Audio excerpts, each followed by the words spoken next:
নিম্নচাপের প্রভাবে বঙ্গোপসাগর উত্তাল রয়েছে, স্বাভাবিক জোয়ারে প্লাবিত উপকূলের নিম্নাঞ্চল। এ পরিস্থিতিতে দেশের 15 জেলা ও দ্বীপ এলাকায় জলোচ্ছ্বাসের শঙ্কা রয়েছে। এদিকে ফের ভাঙনের মুখে পড়ছে কক্সবাজার টেকনাফ মেরিন ড্রাইভ সড়ক। পটুয়াখালীতে টানা 3 দিন ধরে বৃষ্টি হচ্ছে। সাগর উত্তাল থাকায় নোয়াখালীর বিচ্ছিন্ন দ্বীপ উপজেলা হাতিয়ার নৌযান চলাচল বন্ধ ঘোষণা করা হয়েছে।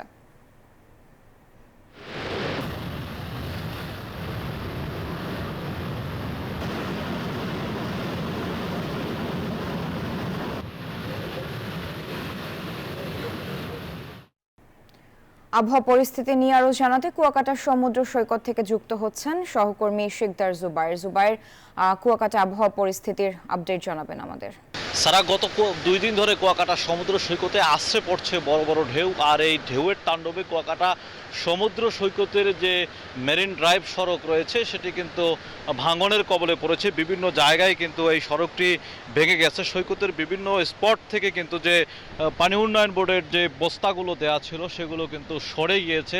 এই মুহূর্তে কিন্তু আপনি দেখতে পাচ্ছেন বান্ডেল থাকলে প্রতি সেনমানিতে টাকা বাঁচবে। বিকাশ সেনমানি বান্ডিল কিনে জিতুন প্রতি লেনদেনে। একেবারেই ক্ষতচিহ্নগুলো রয়ে গেছে। গত 2 দিন ধরে কিন্তু এই জোয়ারের পানি স্বাভাবিকের চেয়ে বেশি হওয়ার কারণে পটুয়াখালী জেলার রাঙ্গাবাড়ী উপজেলার চরমন্তা চারিতবনিয়া ইউনিয়নের মানুষ কিন্তু প্লাবিত হয়েছিল। সেখানকার কয়েকটি দ্বীপ রয়েছে যেখানে একেবারেই বেড়িবাঁধ নাই, যার কারণে ওই এলাকার মানুষ 2 দিন ধরে প্লাবিত অবস্থায় রয়েছে, পানিবন্দী জীবনযাপন করছে। আর এই কুয়াকাটা সমুদ্র সৈকতের যে আশ্রয় পড়া ঢেউ, এই ঢেউয়ের তাণ্ডব 2 দিন ধরে অনেকটাই বেড়েছে স্বাভাবিকের চেয়ে। জোয়ারের পানিও বৃদ্ধি পেয়েছে, যার কারণে এখানকার যে সি বিচ সড়কটি রয়েছে কুয়াকাটা সমুদ্র সৈকত এলাকার, সি বিচ সড়কটির বড় একটি অংশ একেবারেই ভেঙে গেছে। কুয়াকাটা সমুদ্র সৈকতের 18 কিলোমিটার এলাকার জুড়েই কিন্তু রয়েছে ক্ষতচিহ্ন। আজকেও কিন্তু সকাল থেকে এই জোয়ারের তাণ্ডব রয়েছে এবং এখানকার পানি উন্নয়ন বোর্ড কর্তৃপক্ষ তারা জানিয়েছেন যে তারা বস্তা দিয়ে আপাতত ভাঙন রোধে তারা ব্যবস্থা তারা নিচ্ছেন এবং এই মুহূর্তে কিন্তু কিছু কার্যক্রম আমাদের চোখে পড়েছে। এতটুকু ছিল কুয়াকাটা সমুদ্র সৈকত থেকে আমার কাছে এই মুহূর্তের সবশেষ।